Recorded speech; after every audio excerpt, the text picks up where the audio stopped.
everybody, and welcome and thank you for joining us for this week's Dementia Researcher Salon. I'm Adam Smith. I'm the Programme Director for Dementia Researcher, and today we're exploring the role of biomarkers in neurodegeneration trials, a subject that's at the forefront of shaping how we design, deliver, and interpret clinical research at the moment. So biomarkers are giving us new ways to identify the right participants, track disease progression, and measure treatment response. They're one of the hottest topics in neurodegeneration space at the moment, and they hold real promise for faster, more targeted, and more informative trials. But they also bring challenges, of course, from validation to standardization to interpretation and ethical use. I'm delighted to introduce our guests today who know a thing or two about the topic. I'm delighted to welcome Ria Kodosaki, who from University College London, who's being shy at the moment. Hi, Ria. Ria is a research fellow at University College London in the Institute of Neurology, and also, as I've just discovered, it's not in my script, you're also at the CRIC as well in London, and of course in the UK Dementia Research Institute. And her work focuses on validated blood-based biomarkers for Alzheimer's disease diagnosis, or it did. You can tell us more as we turn. Also joining Ria, we have Behnaz Bazrafshan, who is a PhD candidate in molecular medicine at Golestan University of Medical Sciences in Iran. Hi, Behnaz. With research spanning molecular mechanisms, diagnostics, and their application in neurodegeneration. So we're covering the world today. We're from the UK all the way to Iran. And as you know, for the first timers amongst us, each of our speakers are going to present for 10-15 minutes. They've been given a very broad brief. They haven't been primed in any way to say you must talk about this, that, and the other.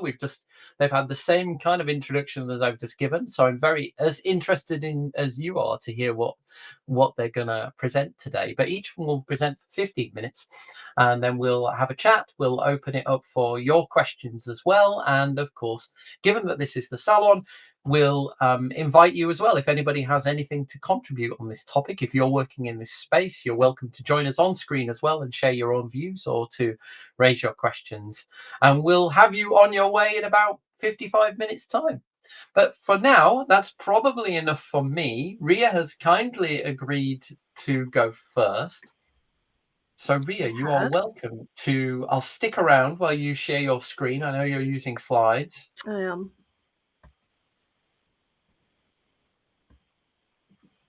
So hello for me. If you could click the hide button. Yes. Okay. And there we go. Over to you. Thank you. And thank you for having me here. I've joined some other salons as a viewer, and it's a great environment. So I'm Ria. I work at the CRIC and at the Fluid Biomarker Factory. 2 different projects, but we'll talk about it in a bit. So currently, what happens, let's talk about neurodegeneration trials. What happens? We have a population of people who join the trial. They're tested. Some people have adverse effects, some people have no benefit, and some people see benefit. What we want to happen is to find a way to stratify the population and to understand better what the medication might do to a specific population. So that would be a combination of a phenotype of the person, which can be understood better using biomarkers, for example. So why biomarkers matter? The trials so far face slow disease progression. Alzheimer's doesn't usually manifest until you're 60 or older, but it starts before that. The brain starts going bad at 40 or even before that. So there is really slow disease progression, and it's unpredictable disease progression as well. The population that we have at trials is heterogeneous, and there are oftentimes lack of sensitive clinical endpoints. So how do biomarkers help? We can use biomarkers to diagnose people earlier and more accurately. We can use biomarkers to stratify patients, and we can use biomarkers as surrogate endpoints for progression and treatment response. So we won't have to wait 5 or 10 years, for example, for the disease to fully manifest and take over before we know that something works or doesn't. So what types of biomarkers we have so far? We have tissue biomarkers, liquid, imaging, clinical, and digital.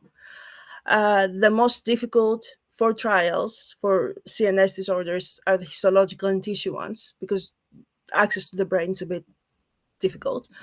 The easiest ones and the most used ones are liquid, imaging, and clinical, and digital are currently emerging.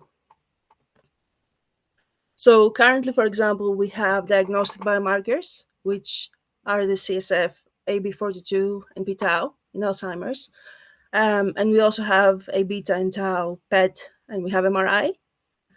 We have prognostic biomarkers, for example, neurofilament light for the rate of progression in multiple sclerosis. We have predictive biomarkers that is response to a target therapy. Here it could be a cognitive biomarker. So if the cognitive decline, that's what was used in the donanemab study. If the cognitive decline is slower, that's a biomarker. And we have a monitoring system, monitor biomarkers to see that the drug actually engages where we want to go. Again, here in the donanemab study, which is a study that an antibody was used to remove amyloid plaques from people with Alzheimer's brains, they monitored amyloid plaques in the brain using PET. But a biomarker doesn't always stay the same during a disease, so its usefulness might not be the same in the beginning of the disease, in the beginning of the trial, and the end of the trial. So they're always evolving, and the disease also always evolves. And we need to understand better what's going on here. So we need to understand the biomarkers and the disease and how these two correlate and correspond. So biomarkers, they're fine. We can find them in blood. Everything in the blood that corresponds to a change in health or to physiological function can be a biomarker. In neurodegeneration, we have biological complexity and disease heterogeneity to consider. We have specificity and sensitivity issues for assay. So an assay might be very specific for a marker, but it's not sensitive enough. So we will miss people with low levels, or it can be very sensitive, but it's not specific enough. So we will have false positives. Then we have the invasiveness of sampling. So we have a lot of CSF and imaging. CSF is invasive because it is a lumbar puncture. Blood is less invasive and imaging is not that invasive. But imaging, you also have other issues such as cost and accessibility. So we need to understand that not all biomarkers, all good biomarkers remain good for the duration of a disease, and they're not all good for all the things we want to ask when we are in the trial. So again, how do we make the right choice? We will need to have reproducibility and standardization of all processes across sites and when the drug is out, and we need to follow the patients and across all populations. There needs to be robustness of the assays, and there needs to be clinical relevance. So correlation with meaningful outcomes. So here I will talk about donanemab. They said that they had a 30% decrease in disease progression, in cognitive decline with donanemab. However, there was a bit of, in my opinion, data not misinterpreting the data correctly, because they had a reduction, for example, for the controls, a reduction for 9 points in a scale, and the donanemab people had 6 points. That is 30%, like clear as day. But If you consider that the scale goes from 0 to 144, and that a clear change is 5 points, maybe it was a good thing that it's not accepted, for example, in the UK, to become a drug for Alzheimer's. That's what happened here, the surrogate endpoints. The regulators here in the UK said no to donanemab to give to Alzheimer's patients, because they didn't find the evidence robust enough. So the testing also needs to be, with everything else, scalable and affordable. So far, we have good biomarkers. So p-tau 217 is a great biomarker, for example, to diagnose Alzheimer's and maybe to show that there will be cognitive decline in the future.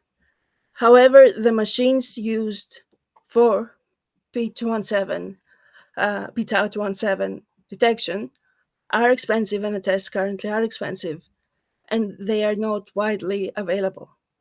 We also need to consider the origin of a biomarker and confounding factors.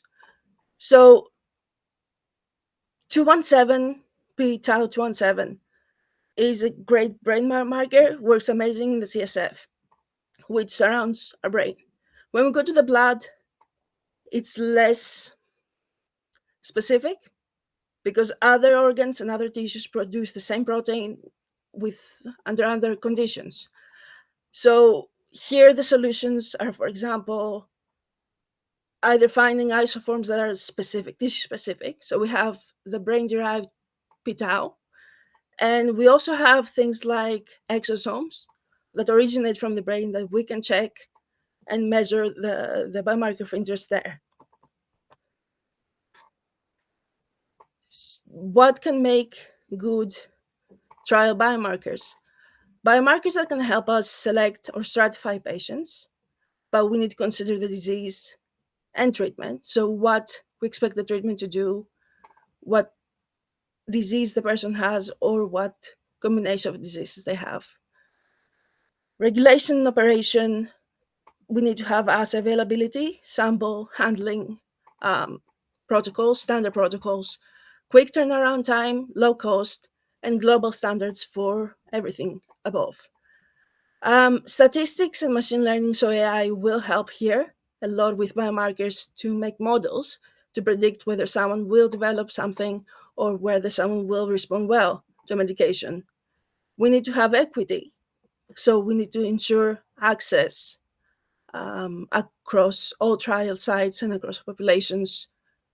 But we also need to consider that not all populations respond the same to medications because of different characteristics that they may have. And we need to learn from other diseases. So, for example, disease-modifying drugs currently exist for multiple sclerosis. They don't fight one thing. In Alzheimer's, we have the amyloid treatments. These fight one thing. However, that thing is it the actual cause of Alzheimer's? It is found in like most AD brains, but it's also found in healthy people. So what exactly, we need to understand better the process of disease development and what each biomarker means before we start considering a good biomarker for either drug development or following people. And obviously, one single biomarker is not going to do anything. We need multimodal approaches. So we will need, for example, to combine blood biomarkers with cognitive, with imaging. It will help way better. So moving forward, we will make sure, at least it needs to make sure that there is data sharing from both clinical trials and from academics. We need to standardize everything around the world on how we measure things and to agree on endpoints and understand the limits of biomarkers. And we need to have a continuous dialogue with regulators. So currently, the pipeline of discovery goes to have a drug essentially goes to around 20 years from the drug discovery to the endpoint. We need that to go faster. Biomarkers can help with that quite a lot. Can help with stratifying, can help by understanding differences between people, can help with clinical relevance, can help with precision medicine, essentially. So that was from me. If you have any questions.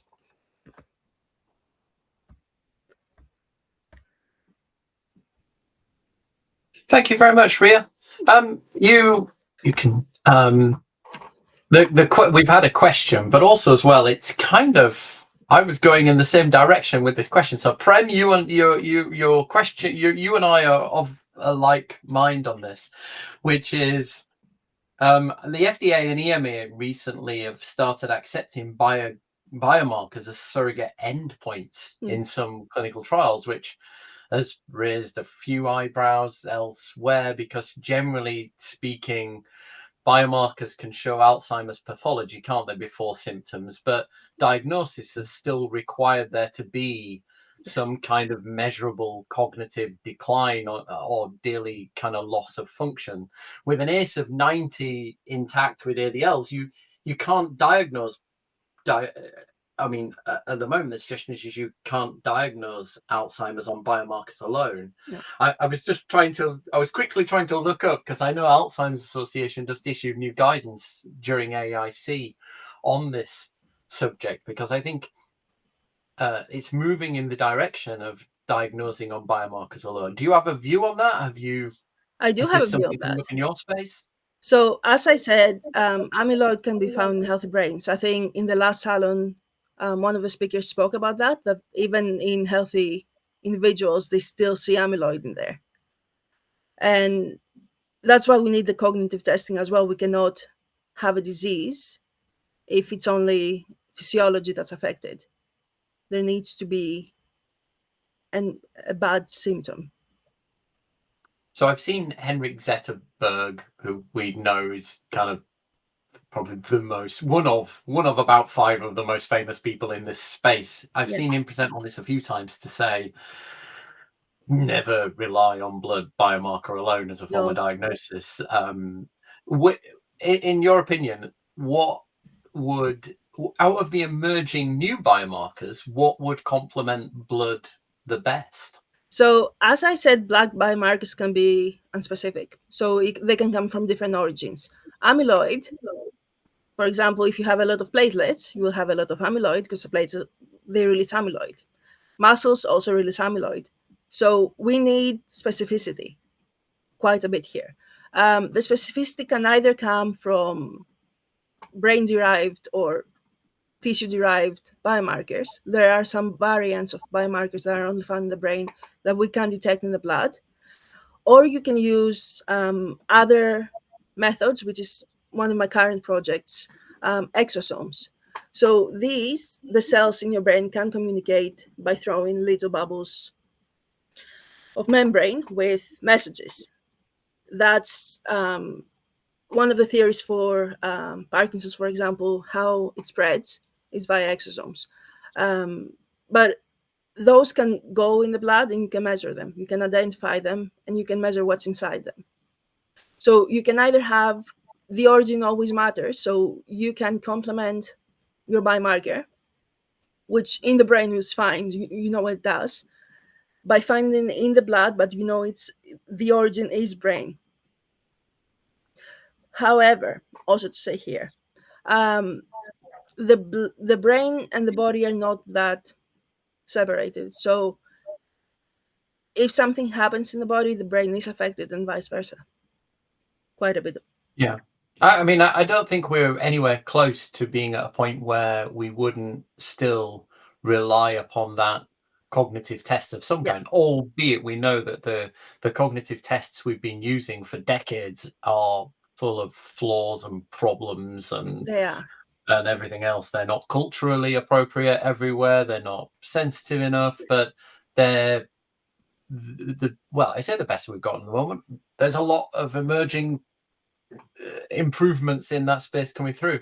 There was I'm going to also read. recently an EEG test that came out from universities of Bath and Bristol. It takes 3 minutes and tests memory, but the results do not depend on, for example, on you knowing the language of the test, on your stress levels or whatever. It's basically, it measures how your brain reacts if it recognizes something or not. So that is also a biomarker. EEG markers are also biomarkers. So it will be a Yeah, that's combination of things. It's not going to be one George thing ever. George Stoffer at Bath, isn't it? Is doing the Mm. fastball Yeah, yeah. EEG study, which is kind of really exciting. I'll read out because I think that I'll read this section from AI, the new guidance that Alzheimer's Association is doing. It recommends that blood biomarkers are for individuals with objective cognitive impairment present. So you still have to not be preclinical when they're recommending that they're used, but they also say that they should never be used as a standalone diagnostic and must always be interpreted within a comprehensive clinical evaluation, which is kind of broad, I guess. But yeah, let's see. Anyway, let's move on and give Behnaz a chance to present as well, and then we'll come back. Do put your questions in the chat, and let's have our next talk, and then we'll come back and talk some more. Shall I stick around, Behnaz, while you get your screen share sorted? Oh, you're on mute. That's all. I was worried we'd lost your sound. It's okay. You're just muted. Okay, yes.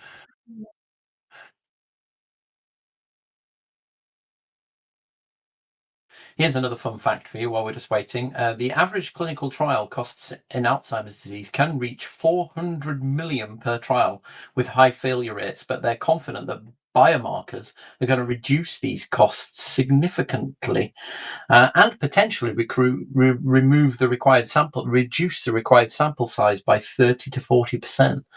So the latest trials magazines talk about. Yeah, but how good is that to reduce the sample size?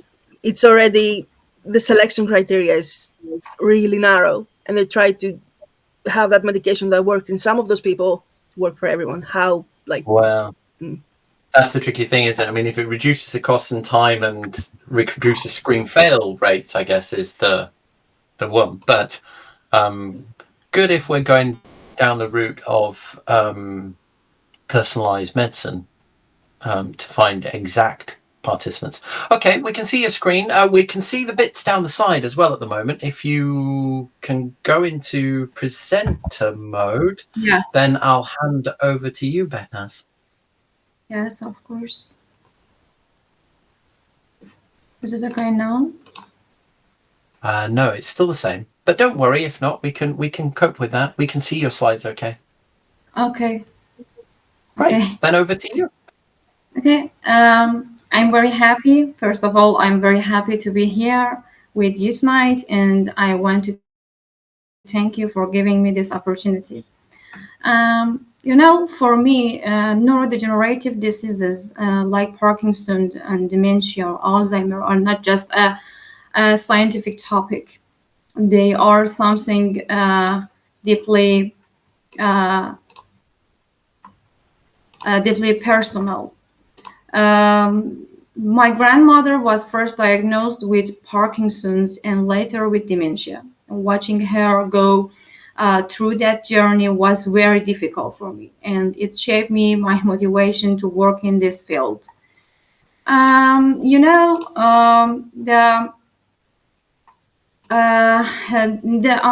think neurodegenerative diseases like Alzheimer's and Parkinson's are more than memory loss. They slowly take away not just memories, but also a person's identity and independence. The sad truth is that when doctors diagnose them, it's often too late, and the brain is already damaged, and memories are already gone. And what if we could find a disease before symptoms appear and show? You can imagine warning light like a check engine light in your car, telling us something is wrong in the brain years before it happened and it failed. And this warning light is real and exists, and we called it biomarkers. Um, Biomarkers are measurable signals inside the body, inside our body, and they can be molecules in blood, proteins in spinal fluid, or even pattern on our brain scan. They are biological fingerprints of every diseases. But what exactly are these biomarkers? How do we measure them? And which ones do doctors trust the most? Actually, biomarkers can be found in the blood, in the spinal fluid, or even in the brain scans, as I said before. But the most trusted methods, and the other word, the gold standard, are CSF tests and PET scans, because they give doctors the clearest pictures of what is happening in the brain at the moment. CSF tests measure amyloid and tau directly, and very accurate and reliable. And PET scan show amyloid and tau buildup in the brain and give a real picture of brain changes. But what are the drawbacks? CSF needs a spinal tap, and it's so invasive and can be painful, and PET scans are expensive, take a lot of time, and it's not accessible for everyone and everywhere, and needs special machines. And both of them are usually only done in special clinics, not everywhere. And this is why blood biomarkers come in and are important. As you see in this slide by the FDA revealed a study that the blood biomarker, the special blood biomarker that can use in the diagnose of Alzheimer disease, because they are easier, cheaper, non-invasive, can be used in regular clinics for many people. Of course, not every clinic and labs, but certified clinics. This is where blood biomarkers is common and special and important. They are easier to measure, less painful, can be used in labs. And as studies revealed, some important blood biomarkers for neurodegenerative diseases are, for example, p-tau181 and p-tau217, that they are linked to Alzheimer's, or neurofilament light chain show neuronal damage, or GFAP show brain inflammation, and of course, the most important one, biomarkers are amyloid beta 42 to 40 ratio, because it's related to early sign of Alzheimer's. And it's very important that this kind of biomarkers, because the high blood level, for example, the p-tau181 and p-tau217, and of course, neurofilament light chain and GFAP are linked to higher risk of dementia and Alzheimer. And these markers have a strong predictive power, especially in ruling out dementia, with a negative predictive value over 90%. And combining p-tau 217 with NFL or GFAP improve prediction accuracy. And blood biomarker can help in dementia screening, but broader use requires combining them with other clinical indicators. The future of biomarkers is not just about blood tests. By combining markers like p-tau and FL and GFAP, we can predict disease with much higher accuracy, and even everyday tools like smartwatches or fitness bands even may become digital biomarkers by tracking the sleep, by record your movement, for example, or even small changes in speech or small changes in sleep. And with artificial intelligence, we can find hidden patterns and detect diseases years before symptoms appear. And of course, challenges remain. We need a standardization studies in diverse populations and a strong ethical framework. And but the vision is clear. The vision is very clear. One day, Alzheimer's care, it will no longer be late and reactive. It will be early. And in my opinion, for example, in my own project, I didn't work on patients directly because my thesis was a cell-based study, and I have a cell-based model. But even in cell-based model of Alzheimer, biomarkers are so essential and important. We use them to show whether a stem cell therapy, for example, actually changing disease mechanism. For example, reducing amyloid or tau accumulation, protecting neurons from degeneration, or lowering inflammatory signals. So while my research focused on stem cell therapy in a cellular model, and biomarkers were still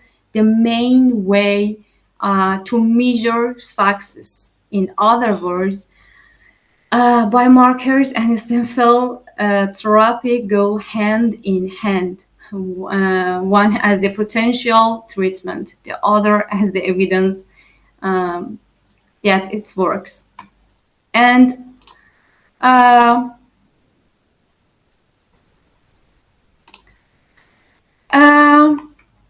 actually, I believe that without biomarkers, we are blind, and with biomarkers, we can navigate. And biomarkers are not signals of loss, they are signals of hope. Thank you. Thank you so much. That was a really great overview. And I loved how you mentioned, brought that personal element in at the start, which kind of brings me back to, I guess, a point that I've got on to talk about there, which is around where the ethics of this come in. Because if we're increasingly relying, so bringing this back to clinical trials, let me get to the point. You can stop sharing your screen now. Bringing this back to the point at the start. So this is about neurodegeneration trials. We know a lot of the trials at the moment are particularly interested in the very, very earliest, particularly drug trials, are interested in the very, very earliest signs of dementia, because we know that things like the amyloid clearing drugs that are coming up and things like that work best if they're used very early on. So if we, which then brings this question up, is traditionally we'll recruit into these trials because people, certainly in the UK, people eventually start to have something wrong with them. They go to the doctors and they go referred to the hospital, who then, and that's usually the point at which we recruit into neurodegeneration trials. But of course, if you're trying to give people these drugs earlier, you can't pluck people out of the care pathway at that point anymore, because that's too late. You're looking even earlier. And so what you can see the potential here is whether those preclinical biomarkers like blood, for example, start to be used in an earlier primary care or public health setting as a way to identify those earlier people. Where do we, how far do we go on this with the ethics? So Ria's shaking her head. No. Give me your view. So, as I said, blood biomarkers can change with different conditions. P-tau is high in AD, but it's also high in MS. It's also high in infants. So, using biomarkers for screening is a bad idea because you don't know. As I said, it does progress slowly. Disease progress slowly, but it also progresses unpredictably. So the rate of cognitive decline, we don't know it, how it will go. We don't even know if it will go. So even if you have amyloid in your brain and if you have tau, you might not ever get symptoms, or you might have symptoms that are just annoying, but they're not full-on dementia. Does that make a case? We need more biomarkers to understand better the processes of cognitive decline specifically, and not the physiology. So that's going to raise two questions for me: is which combination of biomarkers should we be best investing in, I guess, right now? But also, I've forgotten what I was going to say now about. Are we potentially at a point where we've lost? We lost her. Are we at a point where, let's say you started to collect blood from every year or every 2 years from somebody over the age of 40? Are we not able at the moment to be able to, with that longitudinal data, be able to predict potentially? Well, so prediction is based on population. But with population modeling and things, that we can say, right, the amyloid levels or even combined with the tau, which we know is also on there as well, that the current rate of increase means that you're at X percentage risk, and so an early intervention might be. Is that just a dream? There are some studies that have some cutoff points, especially for tau. They need a double cutoff point. So if you have in a gray area, you need more testing to see what's going on there. But in order to get tested, you need to have some sort of cognitive issues going on or starting to go on. But those cognitive issues might be because for unrelated reasons. So for anxiety, it will mess up. Also, as well, that brings us back to would we want to do that? I don't know, Behnaz, would you? So you talk there about your family. How beneficial would that earlier diagnosis informed by biomarkers? Is that something? Where do we think we're going with the ethics of that? Yeah, actually, it's have a lot of beneficial, especially for family, because when you, for example, diagnose Alzheimer earlier than the symptoms appear, you can handle it, manage it, and you can prevent and severe symptoms, and it's cost benefit is also for family. And It's tricky, isn't it? And funnily enough, these are all subjects that are going to be discussed in our future debate series. And we've only have one more Salon webinar in this format scheduled for next week, which is about organizing your lab. And then we have a couple of weeks off and we move into debates. And there are a few in there about, one of them is, for example, should we be doing genetic screening for people over 40 to talk about risk? That's one of the topics where we have Oscar Laszlo from UCL debating for it, and Terry Quinn from Glasgow debating against that. So do come back to us.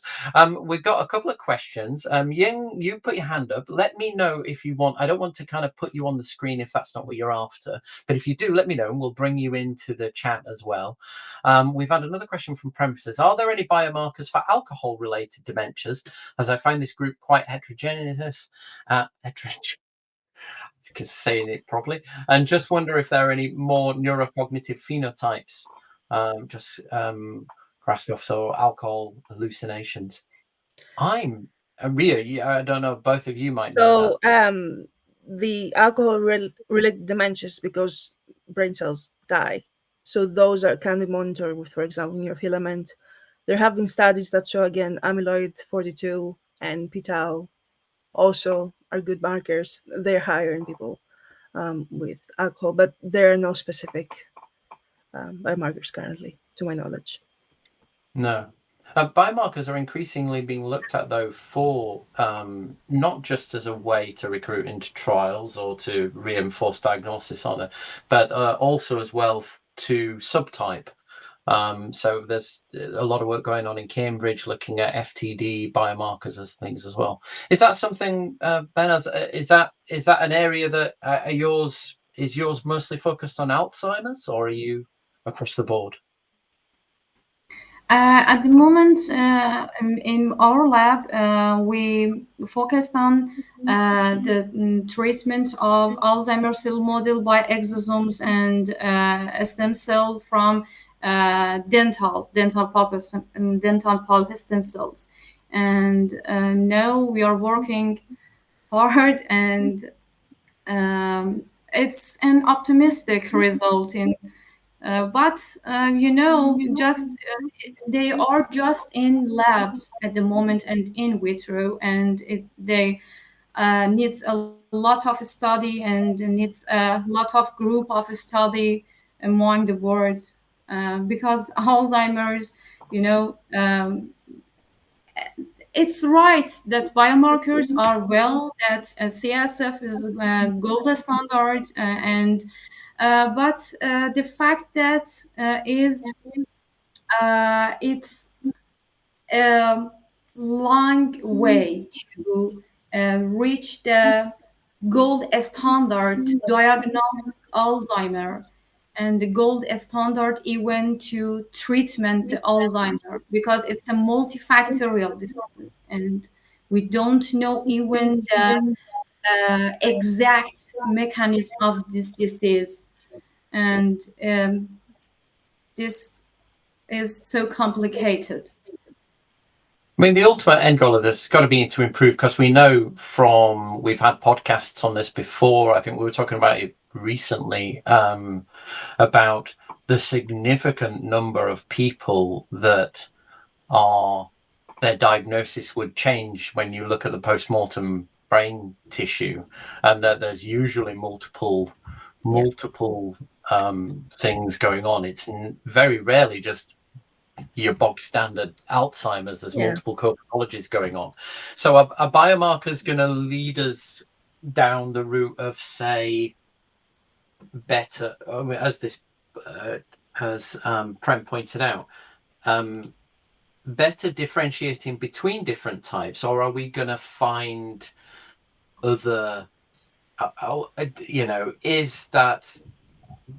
is this leading us to us just not having Alzheimer's, that there are different Alzheimer's, for example, that there are some places in between we need to get better at, rather than just lumping things into one big disease type, like we have with cancers, for example. At the moment, there are different, brain cancer isn't just brain cancer. There are lots of different types of that. Is that where biomarkers are going to come in and help? Hopefully, but we need studies with huge populations.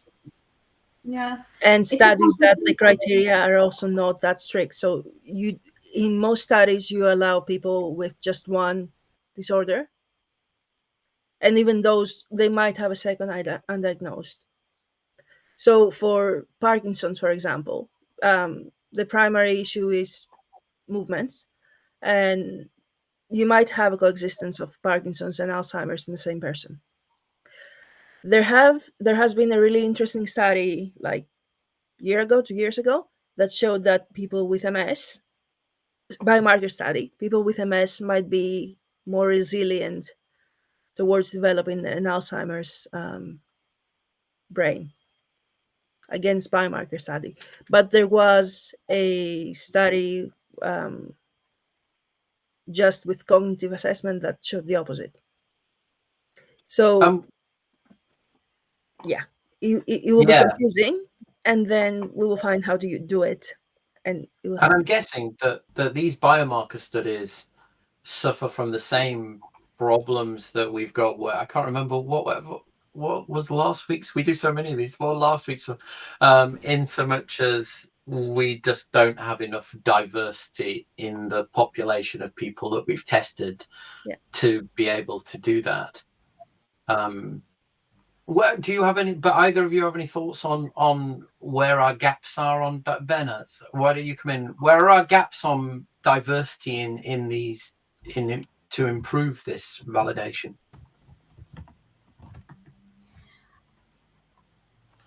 Can you repeat it, please? I have a problem in my internet connection, and I don't. Yeah, that's okay. I apologize. Listen, I also know it's very, very late where you are in the world right now. It's after 11 p.m. at night. So if you need to go, feel free to jump off. I completely understand. My question really is about what do we need to do and what efforts have been made to improve our understanding of how valid and reliable these tests are when they've only been done in such small populations. It's mostly kind of, I mean, in the UK, most people who participate in trials are white middle class people, right? Which means that these blood biomarkers have had far fewer. There's far less diversity in our sample sizing and understanding. Are we better at that in other parts of the world? How is that being addressed? Yes, most people, I think we need to detect earlier, treat smarter, maybe, or care better if we combine biomarkers or prepare some biomarkers panel for diagnosis the Alzheimer and work on the different type of new treatment and the strong supports for families, then the uncertain future of Alzheimer can become a future of hope. No, and Yeah. yes. What about you, Ria? How much of your work is on those kind of, on the blood you're working with? Where is this coming from? So given that I'm working with different cohorts, it comes from different parts of the world, but race wise, it's mostly again white people, the majority. But we also need to think that there have been differences found in, for example, the immune system that can be attributed to race specific characteristics. And we also need to take into account that even women and men have different issues. So women are more susceptible to AD, but they are also a bit more resilient. And we need to So, understand those differences. We don't need to put everything in one big pot and try to get conclusions from there. We need to respect the differences that we see between populations. We need maybe in large studies to do unbiased subgrouping and see what's going on there, see what characteristics bring these groups together, and maybe that will help us understand better what's going on and what treatment might work and so on and so forth. and I think it's good that at least this is recognised as being an issue. Before we can address it, we need to recognise that this is a problem. And Mick, as we've had from Ying Li there in the chat, more concerted efforts to address this in recruitment. So, for example, there are 2 huge trials going on across the UK at the moment, aren't there, to validate that John Schott's doing and Vanessa Redmond from Oxford to look to funded by AR UK and Alzheimer's Society and the postcode lottery and the NIHR, I think, to use biomarkers at the kind of cold front in clinics to see if they can be used there practically. That you'd want to see those studies making concerted efforts to have diverse, have good mix of different of men and women and different people from different races and different backgrounds as participants in that to support that. I did also just see as well that the UK just one point. The UK DRI just this week advertised a new joint fellowship program in India to try and bring on more fellows and have new equipment in India for the first time. That this kind of technology, the super sensitive technology that you use in the UK, that Henrik elsewhere, was involved in that, and he's really excited about everything because there's a lot of people in India. Yeah. But we were talking about it, and Amanda visited India to show them what technologies we use at the lab and for training and to bring the two labs together, our lab and the India lab. And they were so excited about the potential that these might have for people. But of course, that's assuming you can get over the cultural challenges. We know that, dementia still isn't necessarily even recognized culturally in some parts of the world. So going there with biomarkers when they won't even acknowledge that dementia is a disease, or won't go to the doctors with it, is still a problem. Behnaz, sorry, you had a point you were going to make. Just I want to say to I think it's not large. There is a small study that contain a large population, and we need some diverse study population, because most biomarker studies so far come from a small or very specific clinical groups. To make biomarkers useful in the real world, we must include more than thousands of people, even millions of people from different ages, different ethnic, different races, with different background. That's it. Absolutely. And I've remembered now where this came up. It came up last week. Last week's session was on brain using brain tissue in research, and it came up there that the brain banks have the same problem, that brain donation is mostly kind of white middle class people that donate brain tissue, and they have the same problem there.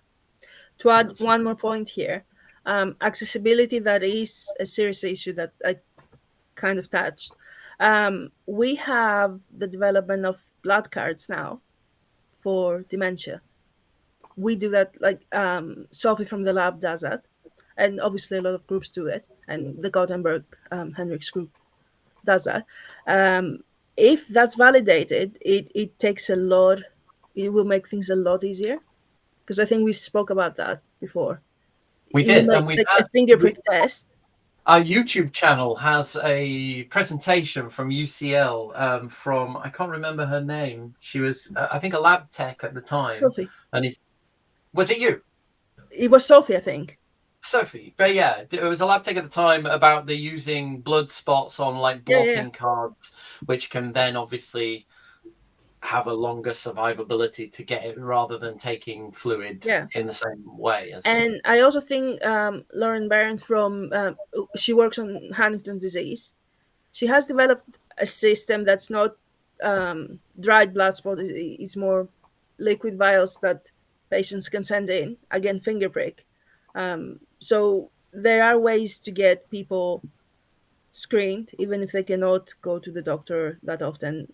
So there are things that can be done, but I'm going to get a plug in now, and because we're nearly out of time as well to round this up. So on the I can't remember. Goodness me, I've forgotten my date already. On the 26th of February next year, the UK is hosting a hub for the AIC Neuroscience Next conference, which of course is a global worldwide conference where 6 countries all have a hub, and they contribute towards a live online platform, and they have some in-person conference as well. So we've got a whole day in Manchester as an in-person conference on the 26th of February.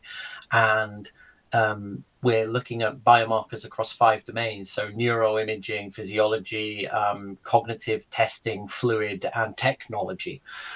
Recognizing that in every single one of those domains, there's been such huge advancements in the last few years, all of which offer potential. So we're going to have an hour on each of those sessions with some early career researcher talks, some senior researchers talks as well, to get a really good overview as to where this sits, because we've talked a lot about blood tonight, but as Behnaz, you said, and Ria, you both did very well, considering this isn't your area, to highlight that wearable technologies are increasingly used. There's people looking at eye tracking technology, language, gait analysis. There's been massive advances in one of the things I've loved from AIC has been the use of very low Tesla MRI machines that are portable and much less expensive, but then using machine learning and AI to improve the images taken from those to make MRI not be this hugely expensive thing it is right now, with as a way, particularly if the disease-modifying treatments require regular MRIs for monitoring. But there's been huge advancements in all those areas. So we're going to spend the whole day looking across the spectrum and then round up at the end of the day with a discussion to look at how do we combine these different biomarkers to improve clinical trial recruitment, to improve screen failure rates, but also to diagnose earlier so that we can get people those treatments that are emerging sooner, or be more precise in who they're given to, which is, of course, the dream, right? So just a little plug, if you're watching this and that's your thing, abstracts open on the 22nd of September. Behnaz, you can, even though you're not in one of the countries that's hosting a hub, you can still submit an abstract. There is because it's entirely online as well, so you can watch from any part of the world online.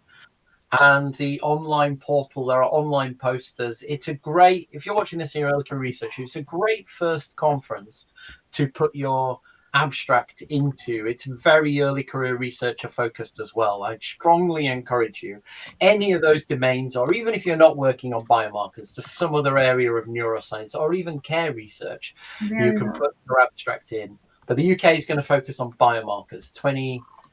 26th of February next year. Abstracts open 22nd of September. Get those in. I'm going to ask you both one last question before I go into my top tips. Where do you see biomarker research in 10 years' time? Are we going to be done? Are we going to learn all there is to know? Behnaz, I'll let you go first. Biomarker research when? What? In 10 years' time, where are we going to be with this? Are we going to be done? We'll have learned all there is to learn. It's such rapid development. Yeah, but I think AI can help to collect all biomarkers, traditional biomarkers, collect all traditional biomarkers data and help to going through this way more quickly, And if bioinformatician can involve in such research, they can help more to handle this research and solve many problems, because they can predict a lot of mechanism. They can predict some signaling pathway, and it's most helpful. 100%. I think if you're watching this and you're thinking about working in this space, focusing your efforts on mastering AI and machine learning is definitely the hot area to be in over the next decade. You can't help if you're just coming into this now and this is your interesting space, that's got to be the hot area. Ria, I'll ask you to answer the same question. 10 years? Obviously, you'll be a professor by then.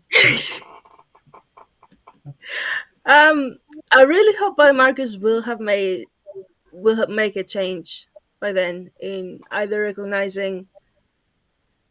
understanding better the disease in order to treat it better, or we can find even more biomarkers. We didn't know that the variants, p-tau variants that we know now that are very useful, we didn't know they existed 10 years ago. So we might find more biomarkers that are way more accurate, and we might hopefully get away from CSF, I invasive think and expensive testing. So it will be way more accessible. it'd be nice to see this isn't a vision for the future or where I think in 10 years time, but one thing I'd like to see in 10 years time is real world use of things that I get excited very easily. Lots of new papers like the fastball EEG, or I saw we had Catherine Bornbaum on the podcast probably nearly 2 years ago, talking about how they can find amyloid through retinal eye scanning technology, which can be adopted in normal optometrists as part of their eye test equipment.